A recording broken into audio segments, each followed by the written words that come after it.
a presença de Deus, buscado o derramamento do Espírito Santo. Então, é um privilégio estar aqui junto com vocês e eu espero que eu possa compartilhar um pouco do que Deus deseja para a nossa vida. Eu quero Amém. começar falando, eu acho que está muito em alta, muito forte o que está acontecendo hoje em Israel. Não sei se durante esse período, né? 15 dias hoje, exatamente está completando 15 dias, não, já 21 dias. É a terceira semana, porque começou sábado, dia 7.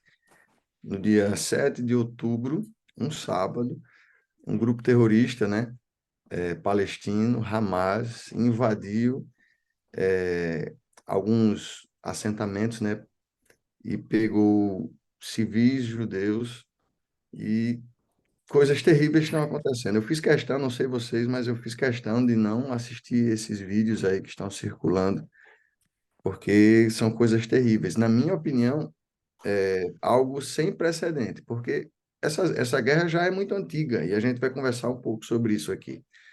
Mas do jeito que eles estão fazendo, é a primeira vez, pelo menos, que eu percebo isso acontecer. Então, falando um pouco desse histórico, para que a gente consiga entender a origem de onde tudo isso começou, depois de muitos anos que eles estavam sem território, a ONU fez um voto em 1968, se eu não me engano, depois da guerra, apresentando um novo território, né, para que eles pudessem ter direito. Tem algo interessante aqui. Foi um brasileiro que presidiu o conselho, né, essa sessão do conselho da ONU, foi um brasileiro chamado Oswaldo Aranha. Coisa interessante que um brasileiro que estava presidindo, e tem algo, uma curiosidade que aconteceu, que ele percebeu que a votação ia perder, eles não iam conseguir dar um Estado, né, dar um território de novo para o povo de Israel, o povo judeu. Então, ele vai, chama o pessoal para a sessão e fica conversando com um e com o outro que não tinham votado ainda, e aí ele consegue convencer e tem maioria dos votos. Ele apresenta, né, tudo que tinha passado, o Holocausto, toda aquela questão depois da Segunda Guerra, todas aquelas coisas que tinham acontecido, e aí ele consegue convencer. E desde então, guerras e mais guerras. Não sei se vocês lembram, teve a Guerra dos Sete Dias, teve a Guerra do Yom Kippur, tudo isso para ter o território que hoje existe ali. Então, só para que a gente tenha uma ideia, a faixa de Gaza, hoje, que está sendo o conflito, é um terreno, uma parte pequena, aproximadamente 10 quilômetros por 40 quilômetros, uma faixa pequena que está sendo todo esse conflito. Mas eu queria dizer, biblicamente falando, de onde vem esse conflito, a origem de tudo isso aí. Mas antes, algo que eu estou fazendo durante todos os dias, desde que isso aconteceu, e se você puder abrir a sua Bíblia, no Salmo 122. Aqui diz algo interessante, que é o convite que eu faço a todos que possam estar fazendo isso aqui, antes da gente relembrar a origem desse conflito. Salmo 122, a partir do verso 6, a palavra de Deus diz o seguinte: Orai pela paz de Jerusalém, sejam prósperos os que te amam. Reina paz dentro dos teus muros e prosperidade nos teus palácios. Por amor dos teus irmãos e amigos, eu peço, haja paz em ti. Por amor da casa do Senhor, nosso Deus, buscai o teu bem. Eu imagino que muitos devem estar orando para que Deus possa conceder conforto, paz a tudo aquilo que está acontecendo ali. Eu quero dizer que os palestinos também precisamos orar por eles. Tem muita gente inocente sofrendo com tudo aquilo que está acontecendo. Mas é interessante a gente encontrar isso, né? Deus nos convidando a orar pelo povo de Israel, por Jerusalém. Mas, enfim, entrando diretamente no que eu queria apresentar aqui sobre a origem desse conflito, eu quero convidá-los a abrir Gênesis, capítulo 21. Gênesis, capítulo 21. Nós já oramos no início, Gaspar já fez a oração pedindo para que Deus conduzisse tudo isso aqui, temos a certeza que o Espírito Santo está aqui conosco. Então, iremos ler mais uma vez a palavra dele, e a partir do verso 8, a palavra de Deus diz o seguinte para a gente. Isaac cresceu e foi desmamado. Nesse dia em que o menino foi desmamado, deu a Abraão um grande banquete. A partir daí, eu quero relembrar o que aconteceu no passado para chegar até esse momento. Abraão tinha recebido a promessa de Deus que seria pai de uma grande nação, só que eles duvidaram de como isso iria acontecer. E Sara, eu acredito que todos lembram bem da história do que aconteceu. Sara oferece a sua serva, Agar, porque ela imaginava que não poderia vir dela a descendência que Deus tinha prometido. Então, aproximadamente, a partir disso aqui que está sendo apresentado, 17 anos, mais ou menos, foi o período que isso que eu estou contando aconteceu. Então, Isaac, depois de 14 anos, mais ou menos, que já Ismael já existia, o filho de Agar, Isaac nasce, e aqui 3 anos depois é o desmame. Aqui tem uma coisa interessante, queridos. Era costume da época ter essa festa. Se você fez os cálculos, você entendeu que essa festa era feita mais ou menos 3 anos depois do nascimento. Não era como a gente. A gente, hoje em dia, eu acho que quando um filho nosso passa muito tempo mamando, é 1 ano, né? Mas naquele tempo, lá, o costume era 3 anos, e eles davam uma festa que, junto com os amigos, os familiares, as pessoas próximas, aquela criança, né, que até então era considerada um bebê e agora iria entrar mais ou menos na fase da infância, ia comer junto com todos a primeira comida sólida. Era isso que acontecia. Então, uma grande festa, Abraão convidou seus amigos, convidou todos aqueles que estavam por ali para participar daquela grande festa. Mas algo interessante acontece. E eu quero continuar a leitura para que a gente veja o que acontece ali um pouquinho depois. A partir do verso 9 agora diz o seguinte: vendo Sara que o filho de Agar, a egípcia, o qual ela deu à luz a Abraão, caçoava de Isaque, disse a Abraão: rejeita essa escrava e o seu filho, porque o filho dessa escrava não será herdeiro com Isaque, meu filho. Queridos, eu não sei se você já participou de uma festa de família e que tá tudo legal, tá tudo bem, e acontece algo, alguém lembra de uma história, alguém lembra de um fato, alguém faz algo que simplesmente quebra o clima da festa completamente. E foi isso que aconteceu aqui. Por causa do que Ismael estava fazendo. Aqui não foi uma brincadeira qualquer. Aqui a gente chama vários nomes, né? Hoje está muito em alta o bullying, mas não foi algo tão simples que aconteceu aqui. Ismael estava importunando o pequeno Isaac, de apenas 3 anos de idade. E Sara que percebe que não dava para continuar daquele jeito. E chama Abraão, eu imagino, talvez ela chamou, a Bíblia não diz como foi, mas eu imagino que talvez ela chama Abraão no canto para conversar com ele, ou foi algo que todo mundo percebeu, mas eu sei que quebra tudo aquilo ali. Eu quero que vocês imaginem comigo como Abraão deve ter ficado preocupado. Um grande dilema agora aqui está assolando a mente de Abraão. O que ele irá fazer? O que ele irá fazer dali em diante? O texto bíblico diz no verso 11 ainda, do capítulo 21 de Gênesis, diz o seguinte: apareceu isso muito penoso aos olhos de Abraão. por causa de seu filho. Queridos, durante 14 anos, antes do nascimento de Isaac, Abraão tinha certeza que Isaac era o filho da promessa, em quem Deus iria cumprir todos os seus sonhos, né?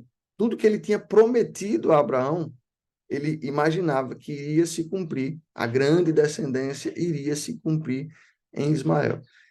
Ele amava Ismael, ele tinha ensinado Ismael o que ele queria, amar o Deus que ele amava. Então, não foi fácil. Imagina o que Abraão estava sentindo a partir do momento em que Sara dá aquele ultimato para Abraão. Não foi simples, não foi fácil. Às vezes a gente lê a história, talvez todos já leram essa história alguma vez, e pensaram que talvez Abraão tomou essa decisão de qualquer forma. Ele não estava com facilidade para tomar essa decisão. Não foi algo simples nem fácil para ele tomar essa decisão. O que ele iria fazer? Mas aqui Deus intervém, queridos. E Deus é extraordinário quando ele intervém. Nós encontramos agora a partir do verso 12, Deus intervindo. A palavra de Deus fala o seguinte: disse, porém, Deus a Abraão: não te pareça isso mal por causa do moço e por causa da sua serva. Atende a Sara em tudo o que ela disser, porque por Isaque será chamada a tua descendência. Mas também o filho da serva farei uma grande nação, por ser ele teu descendente. Queridos, Deus aqui apresenta duas coisas. Eu quero que você imagine junto comigo. Teve a festa, acontece aquele desentendimento, a festa azeda, Sara chama Abraão, conversa com Abraão, dá o ultimato, e eu entendo que, posteriormente, exatamente na noite que sucedeu tudo aquilo ali, toda aquela festa, Abraão ficou pensando o que fazer, coração apertado, aflito, e Deus intervém naquela noite. Provavelmente ele não conseguiu dormir muito bem ali. E Deus vai e fala com Abraão. E tem duas coisas importantes que eu preciso ressaltar aqui que Deus fala a Abraão. A primeira coisa, os homens talvez não fiquem muito felizes ao ouvir isso aqui. Abraão escuta Deus dizendo: faça tudo que Sara está dizendo para você fazer. É tudo, viu? Sara tem razão. Sara está certa no que ela está dizendo. Cumpra o que Sara está dizendo. Mas Deus não apenas fala isso, ele diz por quê? Porque a tua descendência vai vir de Isaac. Sara tem razão. Mas para acalmar o coração de Abraão, Deus diz: eu vou cuidar do teu filho Ismael. Não se preocupe, eu vou cuidar dele. Eu vou cuidar, ele vai ter uma grande descendência também. Eu vou cuidar dele. Queridos, aí está à frente uma decisão muito difícil. Interessante que anos depois Deus prova a Abraão, mas antes ele teve que tomar a decisão de enviar o seu filho, de mandar o seu filho embora. Um de seus filhos, o seu primeiro filho, que, como eu disse antes, por 14 anos ele tinha a certeza que a sua descendência, a descendência de Abraão, a promessa que Deus tinha feito, iria se cumprir através de Ismael. Na noite seguindo, né, no amanhecer, melhor dizendo, a noite segue e a Bíblia apresenta aqui a decisão de Abraão, o que Abraão faz. E eu quero que vocês me acompanhem. O verso 14 diz que levantou-se, pois, Abraão de madrugada. Na madrugada, depois que Deus tinha entrado em contato com ele, falado o que ele deveria fazer, então ele tomou o pão e um odre de água, pôs-lhe nas costas de Agar e deu-lhe o menino e a despediu. Ela saiu andando errante pelo deserto de Berseba. Queridos, aqui tem alguns pontos importantes que eu preciso ressaltar, que são apresentados aqui. A primeira coisa é que o pão que é representado aqui, que é falado aqui, quando a gente vai no original, ele não significa apenas o pão, a comida pão. Qualquer alimento pode ser usado na palavra que foi originalmente usada aqui. Então, eu imagino que não foi só o alimento pão, mas Abraão preparou o pão no sentido, o alimento que eles iriam precisar para aquela jornada. A comida necessária que eles iriam precisar, a mãe e o filho iriam precisar para aquela jornada, Abraão prepara e entrega. Mas aqui tem outra coisa também que ele prepara: a água. A água suficiente que eles iriam precisar para ir de um poço a outro. Era assim a jornada naquele período. Eles já conheciam o caminho, geralmente, que eles precisariam passar. Agar já tinha feito, há 17 anos atrás, ela tinha feito essa jornada. Eu não sei se vocês lembram, mas anteriormente aqui, quando ela está grávida e ela tem a sua primeira discussão com Sara, seu primeiro problema com Sara, ela foge, ela vai embora. Estão lembrando desse episódio? E ela chega exatamente em um poço, porque eles sabiam o caminho, eles sabiam por onde eles precisavam. Então Abraão tinha dado, queridos, a água suficiente. Abraão não foi mal, não entregou pouca comida, não entregou pouca água e por isso eles ficaram ali. Não, ele entregou o suficiente, mais do que suficiente para que eles conseguissem fazer aquela jornada, indo de poço em poço e enchendo o odre de água. Aqui a palavra apresenta algo interessante. Apresenta que Agar, juntamente com o seu filho, eles andam errantes. Eu imagino que eles não pensavam jamais que aquilo iria acontecer com eles. Apesar de todo o desentendimento que Agar estava tendo com Sara, que Ismael estava tendo com o pequeno de 3 anos de idade, Isaac. Eu acho que eles não imaginavam jamais que Abraão iria deixá-los sair, iria mandá-los embora. Abraão, queridos, eu imagino que o final do texto apresenta aqui, depois que ele entrega a água e o alimento, diz que ele se despediu deles. Eu imagino que ele se despediu com lágrima nos olhos, de tristeza de tudo aquilo que estava acontecendo, mas ele só fez porque Deus assim pediu e prometeu que ele iria cuidar dos dois, iria cuidar do seu filho. Eles vão errantes, como a palavra de Deus apresenta. Aqui eu não vou ler o texto, mas eu quero que vocês lembrem comigo o que aconteceu. Eles vão errantes pelo deserto de Beceba. Como eu disse, Agar conhecia o caminho, mas ela estava tão desnorteada com tudo que tinha acontecido, que eles se perdem, a água acaba, chega um momento que ela imagina que o seu filho irá morrer e ela irá morrer. Então, a Bíblia diz que ela coloca aquele rapaz na sombra de um arbusto. Anda um pouco mais à frente, e a Bíblia diz que a distância de um tiro de arco, ela vai mais à frente. E ela fica ali, a Bíblia diz, porque ela não queria ver o seu filho morrer.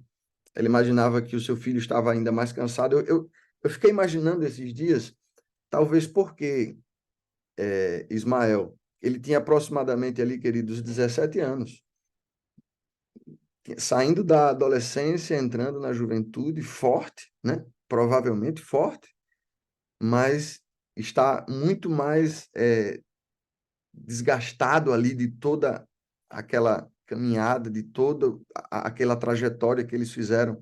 Talvez eu fiquei imaginando que talvez ele fez com que a mãe tomasse mais água do que ele. Enfim, a Bíblia não apresenta para a gente o que aconteceu, mas eu imaginei um pouco que talvez isso aconteceu.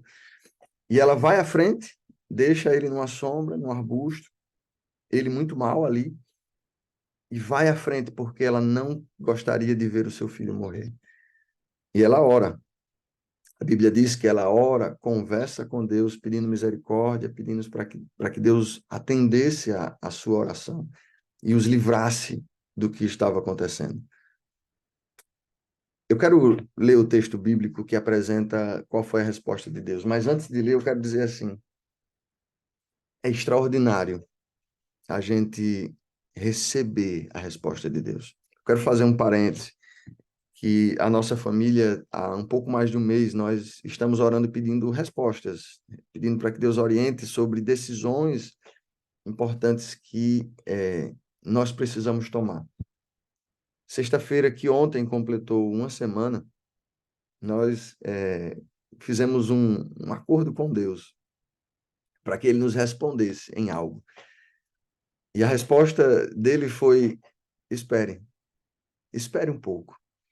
A gente sabe que geralmente Deus apresenta para a gente três respostas, e todas as respostas eu preciso dizer que são o melhor para a nossa vida, porque qualquer coisa que Deus nos responde é porque Ele sabe o que é melhor. Ele diz o sim, quando Ele diz sim, Ele sabe que o sim é o melhor para a gente.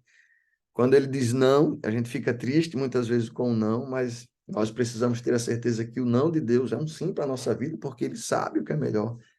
E às vezes o que deixa a gente mais angustiado é o espere, que foi exatamente a resposta que Deus deu para minha família por enquanto.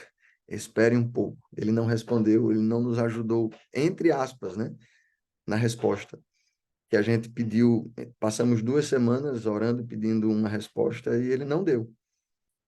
Mas eu quis fazer esse parênteses para dizer como Deus foi misericordioso aqui com H e ele responde, ele vai até ela e responde.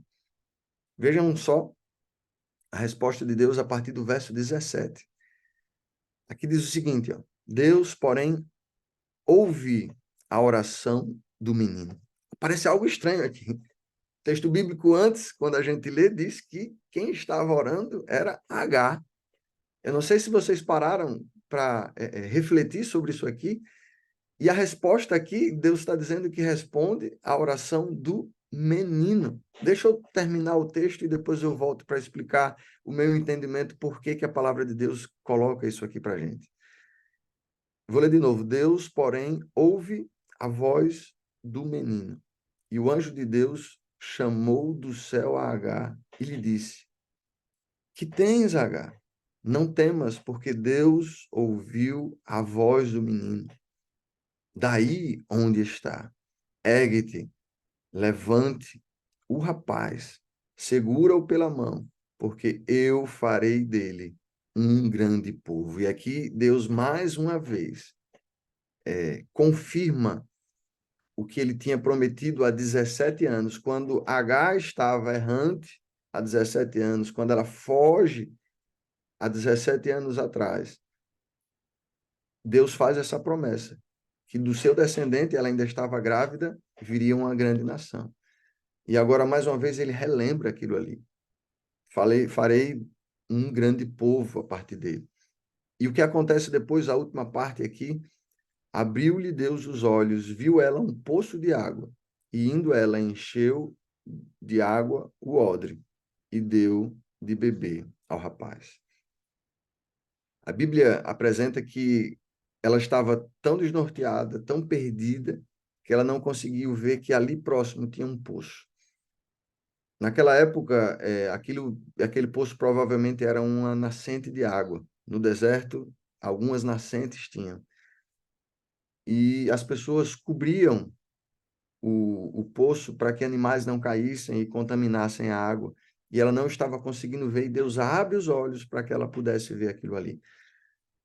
Mas eu penso, queridos, que Deus ouve a voz do menino. Aqui tem uma coisa interessante, pelo menos uma lição interessante que eu tiro nisso aqui. Durante toda a sua vida, aqui aproximadamente 17 anos, ele foi ensinado por Abraão. Ele conheceu quem era o Deus do seu pai. Ele conheceu as promessas que Deus tinha feito através do seu pai para ele também.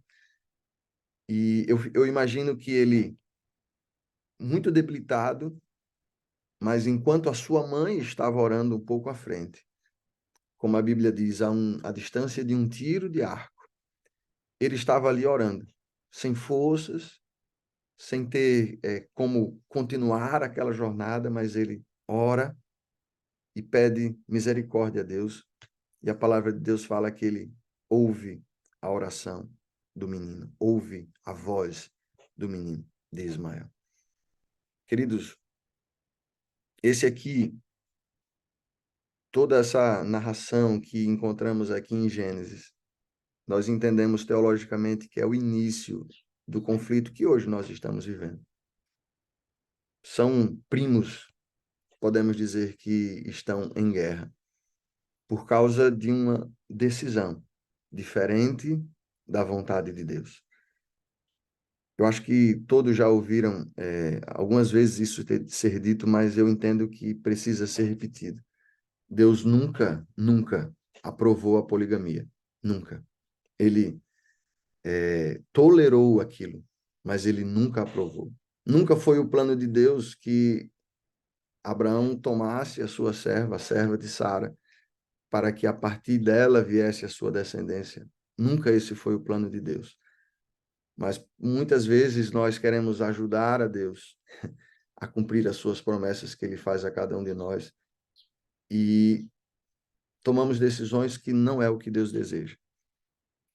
Mas eu gostaria de, a partir do que nós relembramos dessa história, de apresentar algumas lições que nós precisamos tirar para a nossa vida hoje, a partir disso aí. A primeira coisa é que eu preciso dizer e relembrar para a gente como Deus é fiel e cumpre as suas promessas.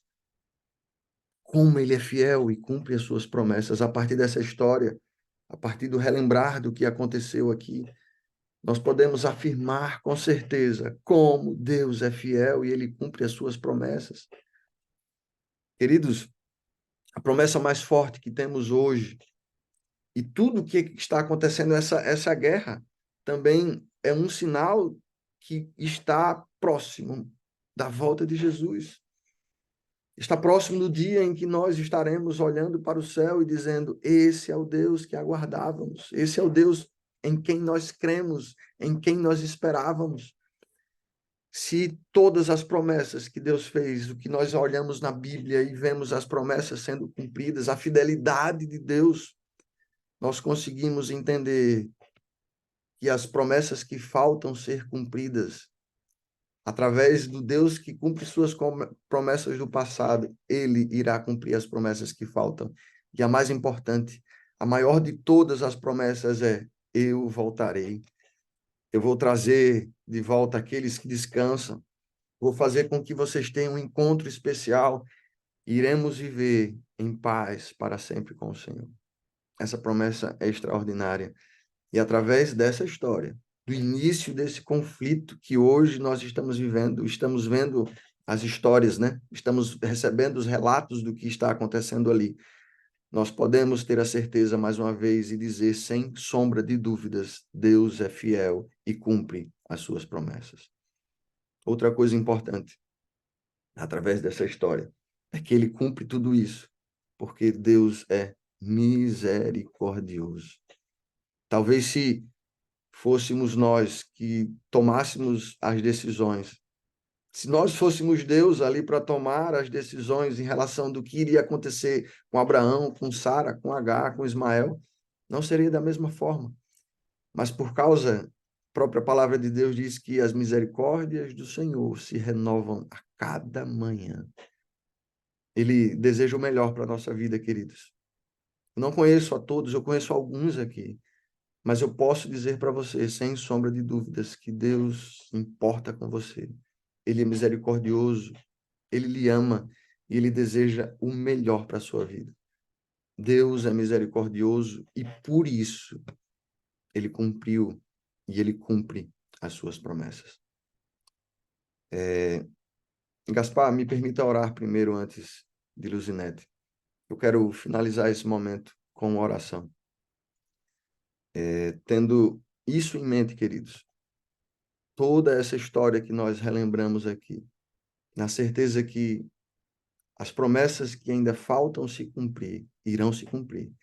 E na certeza que isso tudo irá acontecer, porque Deus nos ama e Ele é misericordioso, e Ele deseja o melhor para a nossa vida. Feche os seus olhos e vamos orar. Amantíssimo Deus, grandioso Pai, mais uma vez, Senhor, nós louvamos o Teu nome, pela certeza que, através da leitura da Tua palavra, o Senhor falou mais uma vez ao nosso coração, Pai. Como Tu és maravilhoso, Nós temos a certeza, Senhor, que o Senhor é fiel e cumpre as suas promessas exatamente pelo amor que tu tens por cada um de nós, mesmo nós não merecendo. As tuas misericórdias se renovam em nossa vida, Pai, a cada manhã. E nessa manhã nós louvamos o teu nome porque nós temos a certeza que essa misericórdia se renovou. Está alcançando cada um dos teus filhos que estão aqui nesta sala. Está alcançando, Senhor, as famílias representadas aqui. Continua nos abençoando, Pai. Nos ajuda a tomar as decisões de acordo com a tua palavra, de acordo com o que tu desejas para a nossa vida. Continua conosco, Pai. Continua com esse grupo que diariamente busca a tua presença, clama pelo derramamento do teu Santo Espírito, clama para que o Senhor possa continuar guiando a vida de cada um deles, Pai. Nos abençoa, nos conduza, derrama porção dobrada do teu Santo Espírito em nossa vida. Tudo isso eu te suplico e desde já te agradeço, porque essa oração, Pai, não é pelos nossos méritos, mas é pelos méritos de Cristo, o nosso único e suficiente Salvador, que nós te oramos. Amém, Pai.